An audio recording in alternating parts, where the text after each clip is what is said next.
Shalom saudara pendengar saudara rohani yang dikasihi Tuhan Yesus Kristus. Selamat datang di Renungan Rohani malam hari ini. Selamat malam, saya berdoa agar saudara sehat selalu. Semoga Roh Kudus hadir di tengah kita saat ini. Sebelum kita mulai renungan malam ini, marilah kita bersama-sama berdoa.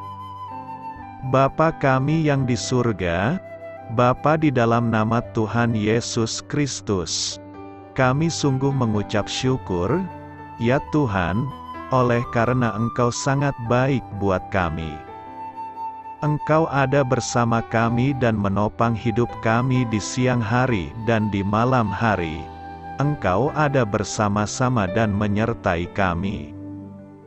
Tuhan, kami memuji dan bersyukur kepadamu pada malam hari ini, kami masih bisa berkumpul di rumah kami yang kecil ini. Tuhan, saat ini kami hendak mendengarkan firman-Mu. Berilah pengetahuan dan bimbinglah hamba-Mu ini agar apa yang Engkau firmankan dapat bekerja sesuai kehendak-Mu. Buat kami jemaat-Mu, bukalah hati dan pikiran kami untuk mendengar dan menerima firman-Mu. Kiranya firman-Mu ini dapat menjadi berkat bagi kami. Berbicaralah Tuhan, kami sudah siap menerima firman-Mu. Di dalam nama Tuhan Yesus Kristus kami berdoa dan mengucap syukur. Amin.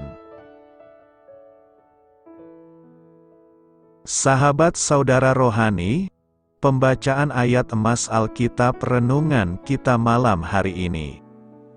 Nats pilihan kita adalah, ketika Yesus, dicaci maki, ia tidak membalas dengan mencaci maki. Tertulis dalam kitab 1 Petrus 2 ayat 23, kata kunci renungan pada malam ini adalah, yang tidak dilakukan Yesus. Dan bacaan kita pada malam ini terambil dari kitab Ibrani 4 ayat 14 sampai dengan ayat 16. Karena kita sekarang mempunyai imam besar agung, yang telah melintasi semua langit, yaitu Yesus, Anak Allah, baiklah kita teguh berpegang pada pengakuan iman kita. Sebab imam besar yang kita punya, bukanlah imam besar yang tidak dapat turut merasakan kelemahan-kelemahan kita. Sebaliknya sama dengan kita, ia telah dicobai, hanya tidak berbuat dosa. Sebab itu marilah kita dengan penuh keberanian menghampiri tahta kasih karunia, supaya kita menerima rahmat dan menemukan kasih karunia untuk mendapat pertolongan kita pada waktunya. Terambil dari kitab Ibrani 4 ayat 14 sampai dengan ayat 16. Topik dari ayat emas renungan kita adalah, setiap pencobaan merupakan kesempatan untuk mempercayai Allah. Mari kita mulai renungan malam kita. Untuk memulai hal baik, serahkanlah segala sesuatu hanya kepada Tuhan. Mari kita mulai segmen kisah inspiratif. Saya pernah mendengar seorang skeptis berkata bahwa jika Yesus benar-benar anak Allah, dia pasti dapat menanggung penderitaannya dengan lebih ringan. Komentar ini menyebabkan saya kembali meneliti Alkitab, di samping menemukan hal-hal luar biasa yang dilakukan dan dikatakan Yesus demi keselamatan kita. Saya juga melihat sejumlah hal yang tidak dilakukan Yesus. Yesus tidak memaksakan kehendaknya sendiri. Dia tidak memanggil sepasukan malaikat untuk menyelamatkannya. Dia tidak membela dirinya ataupun mengancam pendakwa-pendakwanya. Dia tidak menyelamatkan dirinya sendiri. Dia tidak turun dari salib. Dia tidak berhenti mengasihi dan menyelamatkan para pendosa. Fakta bahwa sebenarnya Yesus dapat melakukan semua itu justru membuat dia mendapat penderitaan yang semakin hebat dan pencobaan yang semakin besar untuk menggunakan kekuasaannya demi kebaikannya sendiri. Namun dia tidak melakukannya. Dia justru menggunakan kekuasaannya itu untuk kebaikan kita. Hal ini dicatat dalam Ibrani 4 ayat 15-16. Yesus mengalami pencobaan yang sama dengan kita, hanya dia tidak berbuat dosa. Dengan demikian dia dapat turut merasakan kelemahan-kelemahan kita. Oleh karena itu, kita dapat menghampiri tahta kasih karunia-Nya dengan penuh keberanian, supaya kita menerima pertolongannya pada waktunya. Apapun yang Anda butuhkan hari ini, Yesus ingin agar Anda datang kepadanya dan menggunakan hak istimewa ini. Karakter Kristus, 1 Petrus 2 ayat 23 berkata, ketika ia dicaci maki, ia tidak membalas dengan mencaci maki. Ketika ia menderita, ia tidak mengancam, tetapi ia menyerahkannya kepada Dia yang menghakimi dengan adil. Sebagai orang yang mengaku percaya dan mengikut Yesus, kita haruslah meneladani karakter Kristus. Walau kita tidak bisa sempurna memiliki karakter Kristus itu, tetapi kita telah menjalani proses pembelajaran untuk menjadi serupa dengan Kristus. Jika kita mendalami nas hari ini, maka kita akan menemukan beberapa karakter Kristus yang harus kita teladani dan ikuti, yakni: pertama, kesanggupan untuk diperlakukan kasar, dicaci maki, dan dikhianati tanpa ada kepahitan. Kitab suci mencatat Yesus selalu mengungkapkan kebenaran ilahi dan tidak ada tipu daya dari mulutnya. Ia dipersiapkan dari sorga sebagai korban anak domba dan hidupnya di dunia tetap taat membuat ia tidak bercacat. Namun fitnah, caci maki, dan kejahatan yang berangkat dari kecemburuan dan ketakutan para kaum Farisi dan para imam, membawa dia pada pengadilan dunia. Proses yang dipaksakan demikian cepat dan sepihak menunjukkan proses pengadilan itu tidak benar. Ia dihukum dengan berat dan bahkan dengan cara terkutuk disalibkan dengan para penjahat. Yesus menghadapi semua itu dengan keteguhan yang kuat, meski awalnya ada penolakan darinya agar cawan penderitaan itu berlalu. Tetapi kemudian ia dengan teguh mengatakan bahwa biarlah kehendak Bapa yang jadi. Kemanusiaan Yesus membuat ada rasa takut, bahwa Allah Bapa yang mengutusnya akan meninggalkan dia. Tetapi kerendahan hatinya meneguhkan bahwa ia harus melalui semua itu. Kedua, kesanggupan untuk rela menjalani penderitaan tanpa harus mengancam. Kristus telah memberikan suatu teladan bagi kita. Ketika dia diperlakukan dengan kejam, dibuli, dihina, disiksa, disakiti, dia tidak membalas dan mengancam. Dia menanggung semua itu dengan sikap rela. Dia sadar akan apa yang sedang dia lakukan. Dia sedang menjalankan sebuah pekerjaan penebusan. Dia sedang menanggung penderitaan bagi banyak orang, termasuk kita semua. Dia tahu bahwa apa yang dia kerjakan akan mendatangkan keselamatan dan kesembuhan bagi banyak orang. Karena itu dia tidak mau membalas perlakuan orang atas dirinya. Ketiga, kesanggupan untuk memberikan hak pengadilan kepada Bapa. Kita jangan sampai menghakimi orang lain sebab itu adalah hak Allah. Kita juga jangan hanya mengasihi orang yang mengasihi kita, sebab kalau demikian itu tidak ada nilainya. Dengan melakukan hal itu kita menang melalui keteladanan yang memperlihatkan kasih Kristus dan membawa mereka kepada Dia. Rasul Paulus juga menuliskan hal yang sama pada Efesus 6 ayat 5-9, Kolose 3 ayat 22-25, sebagaimana juga Yesus mengatakannya dalam Matius 5 ayat 46 dan Lukas 6 ayat 32-36. Saat ini kita hidup di tengah zaman di mana orang suka saling mencaci maki. Melalui media sosial orang saling mengungkapkan kebenciannya. Dalam dunia nyata juga orang saling mencaci maki. Caci maki dibalas dengan caci maki. Bahkan para tokoh dan pejabat pun, yang seharusnya menjadi panutan buat masyarakat, saling mencaci maki. Kehidupan menjadi bising dan tidak nyaman karena penuh dengan ungkapan kebencian, hujatan, dan makian.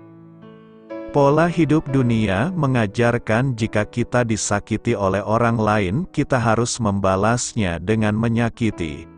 Jika orang lain berbuat jahat kepada kita, kita harus membalasnya dengan kejahatan, dan pembalasan lebih kejam dari perbuatan. Jika kita dimusuhi oleh orang lain, kita harus menjadikan mereka sebagai musuh. Menurut kamus, musuh berarti lawan tanding, berseberangan posisi atau oposisi. Sampai kapanpun selagi hidup di dunia ini, setiap kita pasti berhadapan dengan orang-orang yang akan menjadi oposisi. Terlebih keberadaan orang percaya di tengah-tengah dunia ini seringkali dibenci, dimusuhi, dijahati, dan diperlakukan tidak adil. Jangan pernah bertanya mengapa dunia selalu memusuhi dan membenci para pengikut Kristus. Hal yang perlu kita pertanyakan adalah bagaimana seharusnya kita bersikap terhadap orang-orang itu. Apa yang diajarkan oleh dunia ini sangat bertentangan dengan apa yang diajarkan oleh Tuhan Yesus. Dia justru mengajarkan kita untuk mengasihi musuh dan tidak membalas kejahatan dengan kejahatan. Dalam hal ini Tuhan Yesus tidak sekedar berteori, tetapi Ia adalah suri tauladan dalam prinsip ini. Ketika dicaci maki, didera, diolok dan disiksa, Tuhan Yesus justru berdoa dan mengampuni musuh-musuhnya walaupun Ia mempunyai kuasa dan hak untuk melakukan pembalasan. Karena itu setiap orang percaya wajib meneladani Dia. Secara nalar, apa yang diajarkan oleh Tuhan Yesus yaitu mengasihi musuh, mendoakan mereka dan berbuat baik kepada orang yang membenci adalah sungguh tidak masuk akal. Tetapi karena ini perintah Tuhan, mau tidak mau, suka tidak suka, sebagai pengikutnya kita harus taat melakukan apa yang diperintahkan. Yusuf, walaupun memiliki kesempatan untuk membalas kejahatan dari saudara-saudaranya, tetapi ia memilih untuk mengasihi, mengampuni, dan membalasnya dengan kebaikan. Daud, meskipun beroleh kesempatan untuk membalaskan dendamnya kepada Saul yang jahat, yang selalu berusaha untuk menyingkirkan dan membunuhnya, tapi ia memilih untuk tidak melakukan tindakan balas dendam, bukan karena takut kepada Saul, tetapi ia lebih takut terhadap Tuhan. Bahkan Daud bisa berkata, "Aku tidak mau menjamah orang yang diurapi Tuhan." Tindakan membalas tidak menyelesaikan persoalan, tindakan membalas akan menghasilkan tindakan membalas juga. Balas-membalas, tindakan balas-membalas apapun bentuknya, entah pertengkaran, pertikaian, percekcokan, maupun peperangan, akan berujung pada kehancuran di kedua belah pihak. Pertengkaran selalu menyisakan kebencian dan sakit hati yang semakin dalam. Apalagi peperangan mengakibatkan hancurnya peradaban, Tuhan Yesus memberikan sebuah teladan cara mengatasi tindakan kebencian, yaitu dengan memberikan pengampunan. Pengampunan adalah suatu cara yang ampuh untuk mematahkan kebencian. Karena itu, mari terus berjuang untuk meraih dan mewujudkan karakter Kristus di dalam hidup kita. Menjadi teladan seperti Yesus. 1 Petrus 2 ayat 21 berkata, "Sebab untuk itulah kamu dipanggil, karena Kristus pun telah menderita untuk kamu dan telah meninggalkan teladan bagimu, supaya kamu mengikuti jejaknya." Kristus merupakan teladan bagi setiap orang percaya. Teladan paling utama yang diberikan Yesus adalah saat menyelesaikan tugasnya di dunia melalui penderitaan yang tidak seharusnya Dia tanggung. Yesus mengalami berbagai penderitaan karena menuruti kehendak Bapa-Nya. Dia yang tidak bersalah, tapi harus dihukum mati di atas kayu salib. Dia yang tidak merugikan orang-orang yang menyiksa dan menghujatnya, tapi dicaci maki dan diolok-olok mereka. Namun hebatnya, Yesus tidak mengancam balik dan membalas orang-orang yang menyakitinya. Karena itu, Petrus memakai sosok pribadi Yesus sebagai teladan bagi kita melalui konteks hamba terhadap tuannya. Kata hamba artinya sama dengan budak. Tidak ada seorang pun di dunia mau menjadi seorang budak. Sekalipun perbudakan di dalam konteks ini berbeda dengan perbudakan pada umumnya, yaitu yang bisa diperlakukan semena-mena oleh tuannya. Dalam konteks perjanjian baru, perbudakan memiliki kehidupan normal, punya keluarga dan pekerjaan. Mereka mirip dengan asisten rumah tangga. Para budak tidak diperlakukan semena-mena, walau tidak menutup kemungkinan ada saja yang mendapat perlakuan buruk. Sebagai hamba, seorang Kristen diminta untuk meneladani sikap Yesus. Misalnya dalam dunia kerja, bisa saja seseorang menanggung penderitaan yang tidak selayaknya ditanggungnya. Bila hal ini terjadi, seorang hamba diminta untuk tetap tunduk. Tunduk berarti tetap bekerja dengan baik sekalipun berada di dalam penderitaan yang bukan karena kesalahannya. Ia menganggap penderitaannya sebagai suatu kasih karunia. Seorang hamba tidak perlu membalas tapi tetap harus penuh kasih terhadap tuannya. Pembalasan bukanlah haknya, itu adalah hak Tuhan. Tugasnya hanya setia bekerja dan menjalankan tugas seturut dengan firman Tuhan. Melalui profesi kita berhadapan dengan beragam orang. Mungkin sebagai karyawan, Anda berelasi dengan atasan di tempat kerja Anda. Siapapun atasan Anda dan apa yang dilakukannya, sebagai pengikut Yesus kita wajib meneladani Yesus. Bekerjalah dengan baik dan penuh tanggung jawab. Seandainya ada perlakuan yang tidak baik, tetaplah setia mengerjakan tugas dan bersikap cerdik serta tidak membalaskan apa yang mereka perbuat terhadap kita. Jika kita mengaku sebagai murid Kristus, maka wajiblah kita mengikuti teladannya dengan rela memberitakan Injil kepada segala suku bangsa yang ada di sekitar kita. Mungkin tetangga kita, teman sekolah kita, rekan di kantor kita.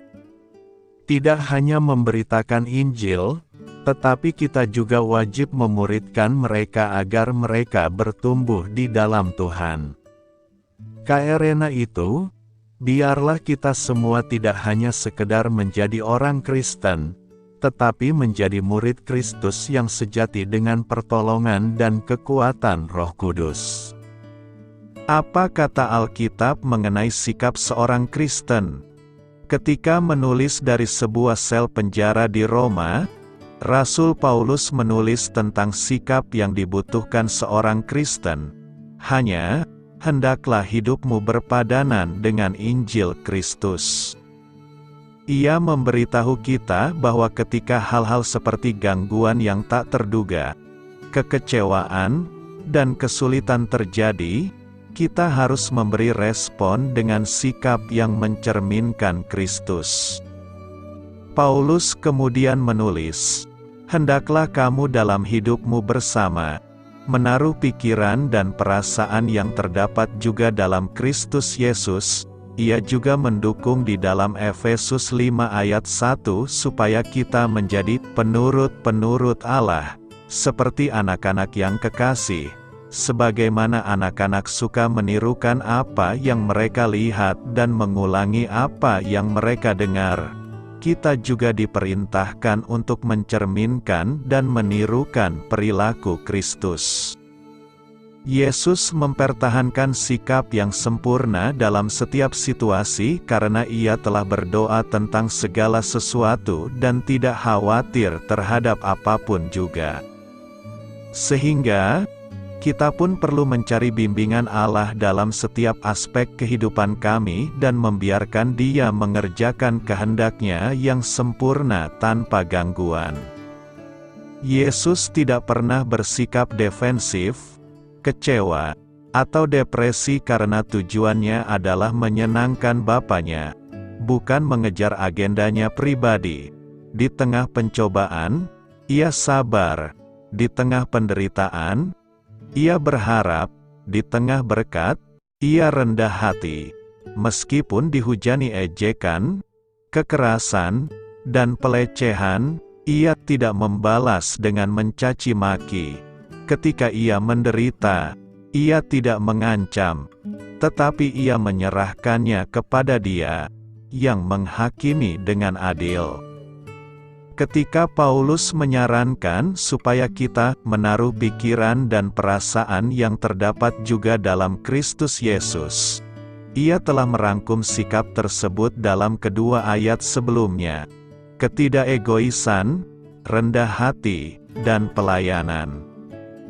Hendaklah kamu sehati sepikir, dalam satu kasih, satu jiwa, satu tujuan, dengan tidak mencari kepentingan sendiri atau puji-pujian yang sia-sia.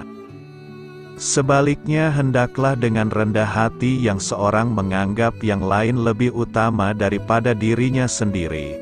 Dan janganlah tiap-tiap orang hanya memperhatikan kepentingannya sendiri, tetapi kepentingan orang lain juga. Dalam kata lain, sikap seorang Kristen harus berfokus pada kebutuhan dan kepentingan orang lain. Hal itu sudah pasti tidak alami bagi kami. Ketika Kristus datang ke dalam dunia, Ia menetapkan sebuah sikap yang begitu berbeda dalam berhubungan dengan orang lain. Suatu hari ketika para murid-Nya sedang berdebat mengenai siapakah sosok yang terhebat di dalam kerajaan-Nya, Yesus berkata, "Kamu tahu bahwa pemerintah-pemerintah bangsa-bangsa memerintah rakyatnya dengan tangan besi dan pembesar-pembesar menjalankan kuasanya dengan keras atas mereka. Tidaklah demikian di antara kamu. Barang siapa ingin menjadi besar di antara kamu, hendaklah ia menjadi pelayanmu, dan barang siapa ingin menjadi terkemuka di antara kamu, hendaklah ia menjadi hambamu.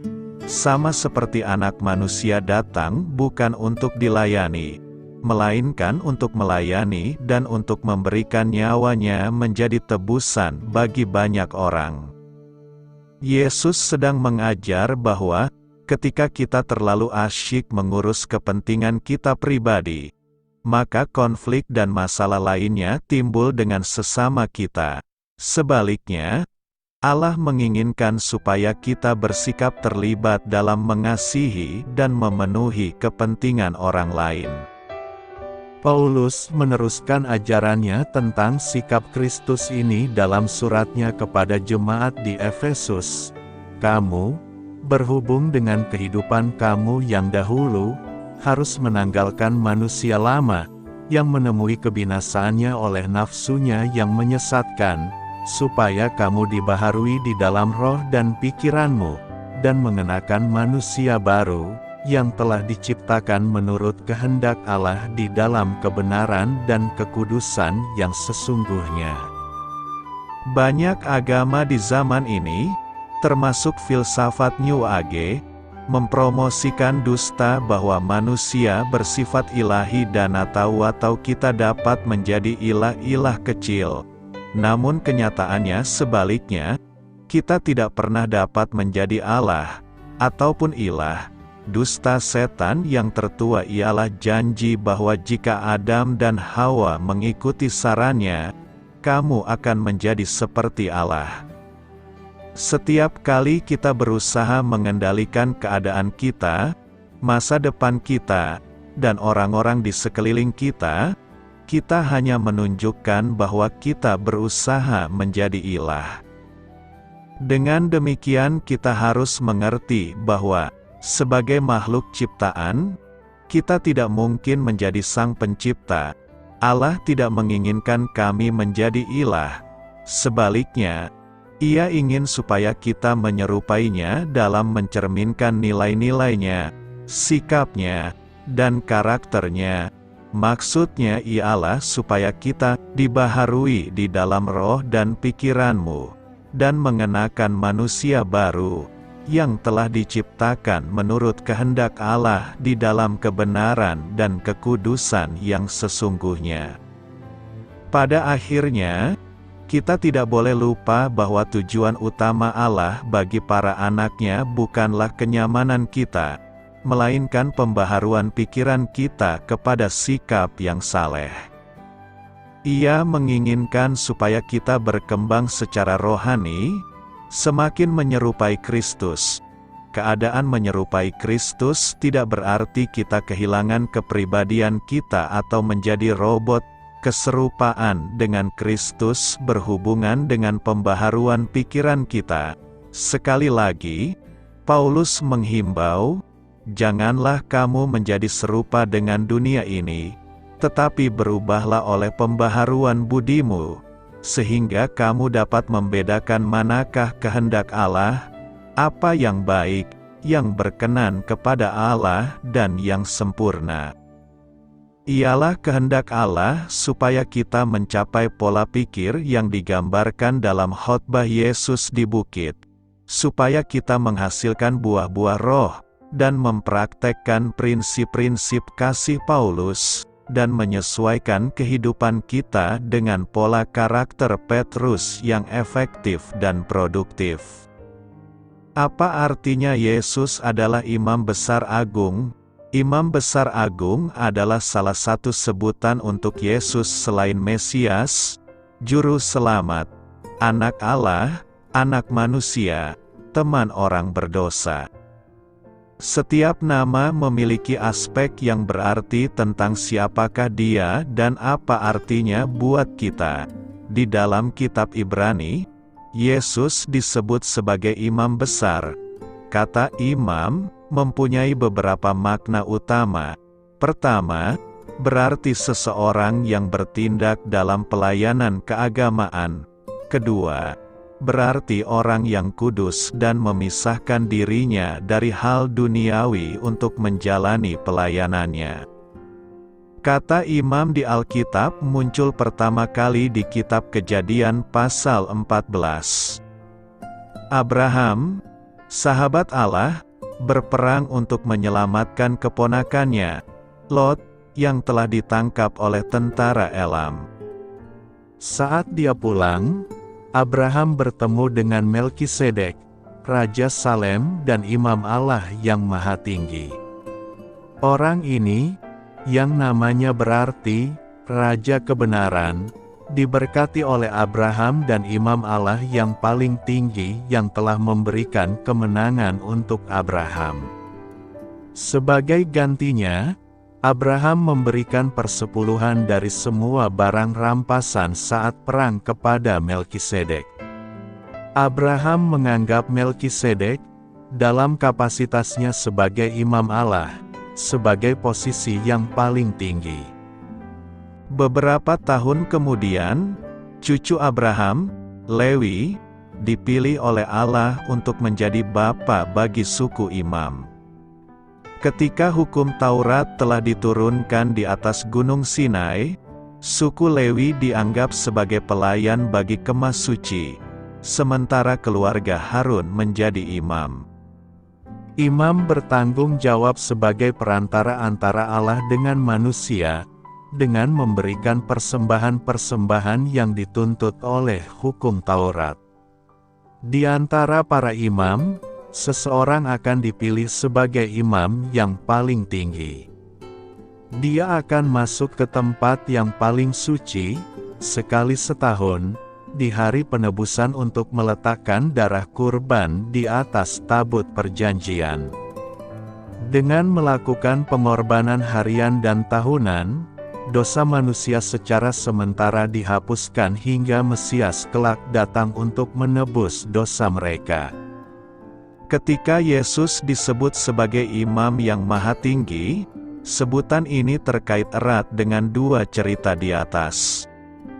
Seperti cerita Melkisedek, dia ditahbiskan menjadi seorang imam, selain hukum yang diberikan di atas Gunung Sinai. Seperti imam suku Lewi, Yesus berkorban untuk memenuhi tuntutan hukum Allah ketika dia menyerahkan dirinya bagi dosa kita.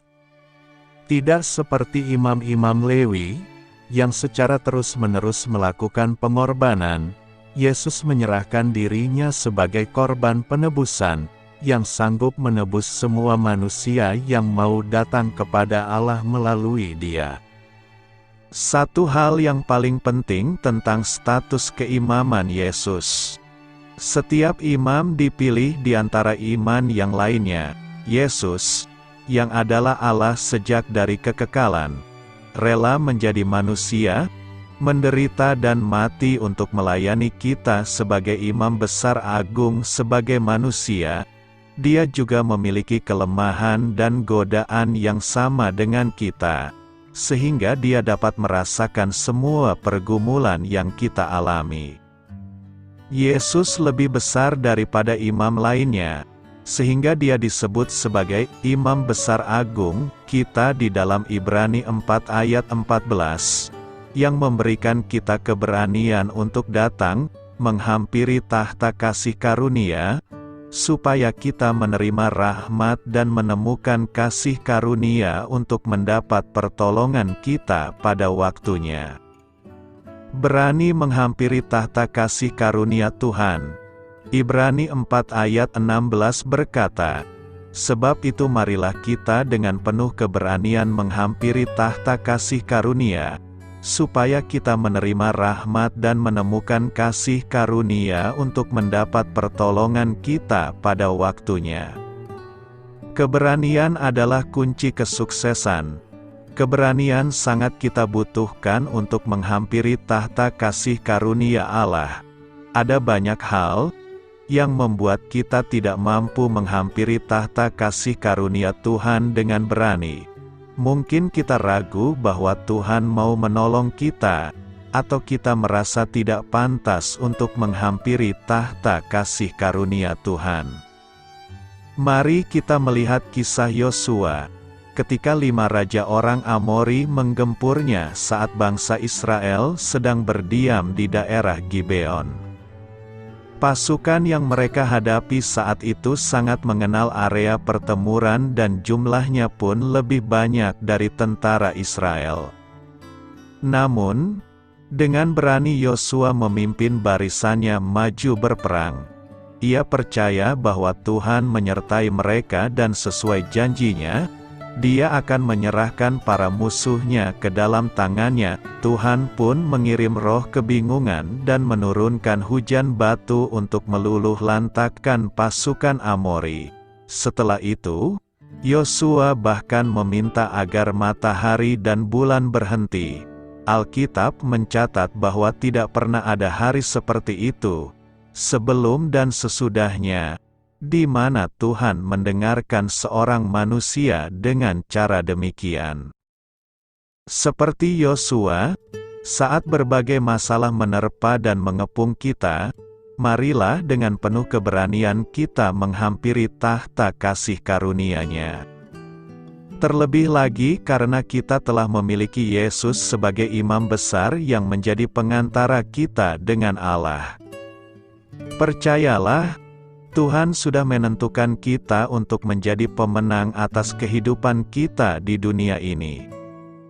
Masalah yang kelihatan besar dapat dipakai oleh Tuhan untuk memperlihatkan kuasa-Nya yang jauh lebih besar. Ia pasti memberikan pertolongan untuk kita tepat pada waktunya. Carilah kehendak-Nya dan berdoalah untuk hal-hal yang besar dan ajaib, maka kita akan melihat bagaimana Roh Allah bergerak dan melakukan hal yang mustahil untuk kita. Nasib kita akan berubah, dan yang terutama adalah nama Tuhan dipermuliakan. Hanya mereka yang punya keberanian saja yang akan mendapatkan lebih banyak kasih karunia. Semakin mereka berani mendekati tahta kasih karunia, semakin banyak anugerah Allah yang akan mengalir dalam kehidupan mereka. Semakin mereka takut dan melihat diri mereka tidak seperti Allah melihat mereka, maka semakin sedikit mereka menikmati apa yang ada di tahta kasih karunia. Keberanian adalah lawan dari ketakutan. Keberanian yang dimaksudkan Alkitab adalah identik dengan iman. Sebab mereka yang memiliki iman pasti memiliki keberanian. Kita bisa melihat dalam keseluruhan pasal 11 dari kitab Ibrani bagaimana para pahlawan-pahlawan iman menghadapi situasi sulit dan mustahil untuk diselesaikan, tetapi dengan iman mereka bisa menghadapi dan menang. Tetapi tanpa iman tidak mungkin orang berkenan kepada Allah. Sebab barang siapa berpaling kepada Allah, ia harus percaya bahwa Allah ada, dan bahwa Allah memberi upah kepada orang yang sungguh-sungguh mencari Dia. Jadi hanya dengan imanlah semua yang ada di tahta kasih karunia, itu akan mengalir dalam kehidupan kita.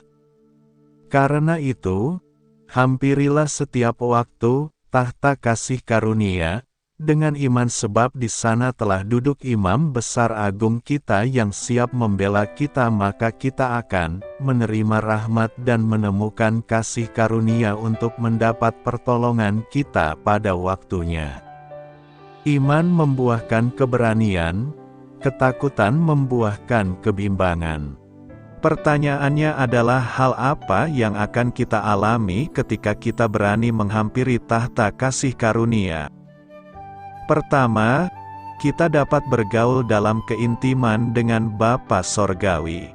Ibrani 4 ayat 14, karena kita sekarang mempunyai imam besar agung, yang telah melintasi semua langit, yaitu Yesus, Anak Allah, baiklah kita teguh berpegang pada pengakuan iman kita.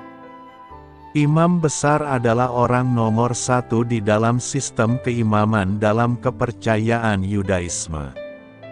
Tugas seorang imam besar adalah mewakili bangsa Israel pada hari raya pendamaian. Pada hari itu, ia akan masuk melalui sebuah tirai ke dalam ruang Maha Kudus untuk mempersembahkan darah domba di atas tahta kasih karunia. Dengan melakukannya, maka dosa umat Israel diperdamaikan. Hal itu dilakukan berulang-ulang setiap tahun sampai imam tersebut meninggal. Begitu terbatas kemampuannya. Berbeda dengan imam tadi, Yesus sebagai imam besar agung telah mempersembahkan korban, yaitu dirinya sendiri sebagai anak domba Allah, untuk sekali dan selamanya sebagai pendamaian atas dosa setiap umat manusia. Ia adalah pribadi yang tepat untuk mendengarkan doa-doa kita, karena ia telah memasuki ruang Maha Kudus di sorga. Semakin kita dengan penuh keberanian melangkah masuk ke tahta kudusnya, maka semakin kita mengenal diri pribadi Bapa Sorgawi dan sifat-sifatnya. Banyak hal yang sebelumnya tidak diketahui, namun kita akan dibuat semakin mengerti di hadirat-Nya. Pemazmur Asaf baru mengerti tentang kesudahan hidup orang fasik ketika ia memberikan dirinya untuk masuk lebih dalam ke tempat kudusnya Tuhan. Kedua, kita dapat menerima rahmat dan kasih karunia untuk mendapat pertolongan pada waktunya. Ibrani 4 ayat 16 Sebab itu marilah kita dengan penuh keberanian menghampiri tahta kasih karunia, supaya kita menerima rahmat dan menemukan kasih karunia untuk mendapat pertolongan kita pada waktunya. Mengapa kita diajak masuk dengan penuh keberanian menghampiri tahta kasih karunia Tuhan? Ternyata kata asli untuk keberanian di dalam bahasa Yunaninya adalah paresia, yang berarti kebebasan untuk berbicara. Ketika kita datang kepada Tuhan dalam doa, janganlah malu-malu dalam menyatakan isi hati kita. Kita dapat melepaskan beban di hadapan Tuhan saat berani menyatakan apa saja seperti yang kita mau katakan dan keluhkan ke hadapan Tuhan. Untuk mendapatkan kasih dari Raja Ahasveros demi kepentingan umat Tuhan, Ester dengan sangat berani datang menghadap sang raja. Sesungguhnya pada waktu itu sangat berbahaya menghadap raja jika tidak diundang. Sekalipun Ester adalah permaisuri raja, bila hati raja tidak berkenan bisa saja ia menerima hukuman mati. Ada tertulis, semua pegawai raja serta penduduk daerah-daerah kerajaan mengetahui bahwa bagi setiap laki-laki atau perempuan yang menghadap raja di pelataran tanpa dipanggil, hanya berlaku satu undang-undang, yakni hukuman mati. Hanya orang yang kepadanya raja mengulurkan tongkat emas, yang akan hidup. Ketika Ester datang menghadap raja dan menyatakan keluhan dan isi hatinya, maka ia beroleh kemurahan raja dan mendapatkan pertolongan yang tepat pada waktunya. Mari umat Tuhan, saat ini berbeda dengan zaman Ester. Oleh darah Yesus kita sekarang dengan penuh keberanian dapat masuk ke dalam tempat kudus.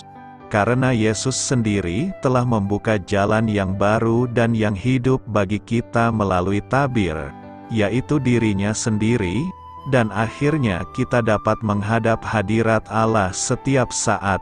Karena itu, gunakanlah keberanian yang diberikannya kepada kita untuk menghampiri tahta kasih karunia-Nya. Beranilah menghampiri tahta kasih karunia Allah. Ibrani 4 ayat 16 berkata, Sebab itu marilah kita dengan penuh keberanian menghampiri tahta kasih karunia, supaya kita menerima rahmat dan menemukan kasih karunia untuk mendapat pertolongan kita pada waktunya. Keberanian adalah kunci kesuksesan. Keberanian sangat kita butuhkan untuk menghampiri tahta kasih karunia Allah. Ada banyak hal yang membuat kita tidak mampu menghampiri tahta kasih karunia Tuhan dengan berani. Mungkin kita ragu bahwa Tuhan mau menolong kita, atau kita merasa tidak pantas untuk menghampiri tahta kasih karunia Tuhan. Mari kita melihat kisah Yosua, ketika 5 raja orang Amori menggempurnya saat bangsa Israel sedang berdiam di daerah Gibeon.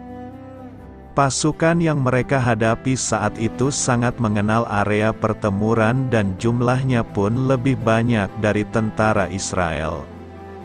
Namun, dengan berani Yosua memimpin barisannya maju berperang.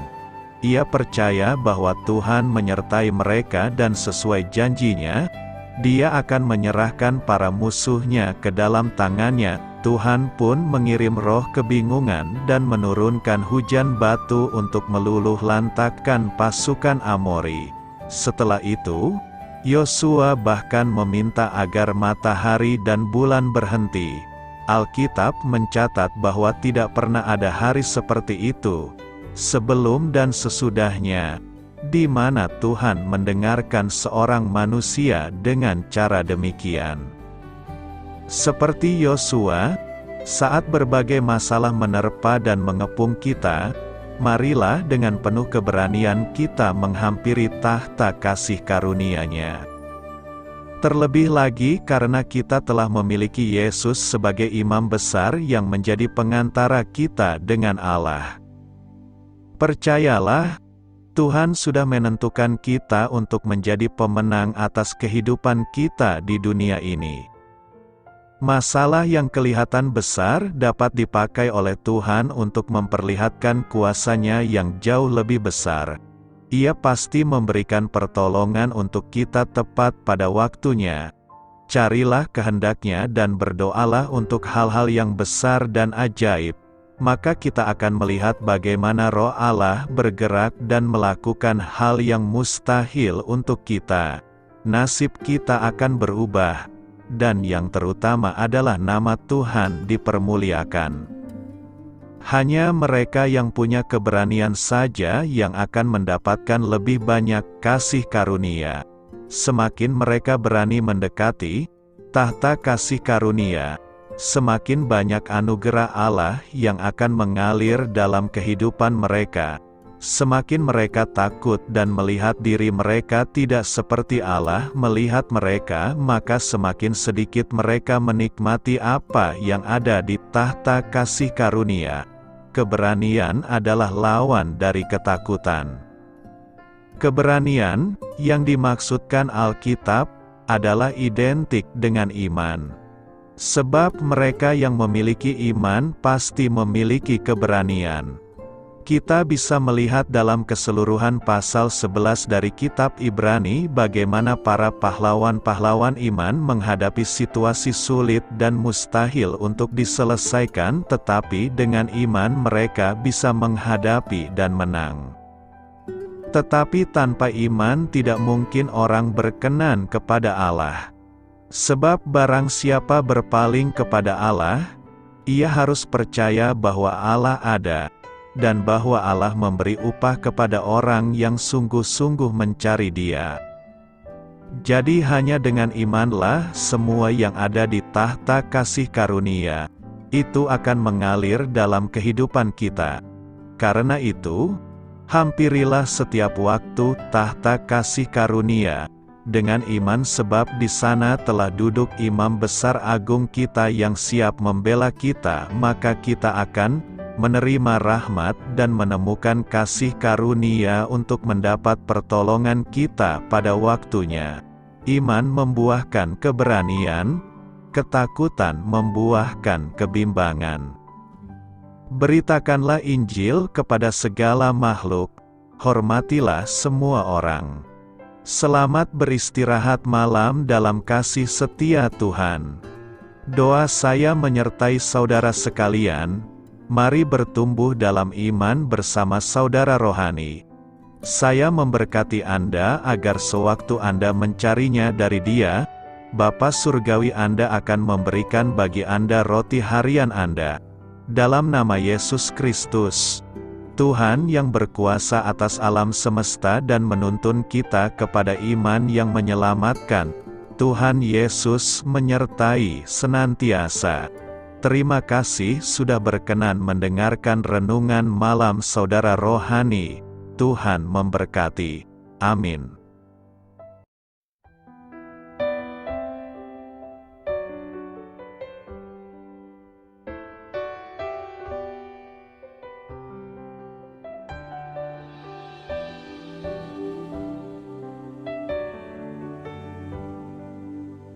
Marilah kita renungkan, sahabat saudara rohani, demikianlah renungan firman Tuhan malam hari ini.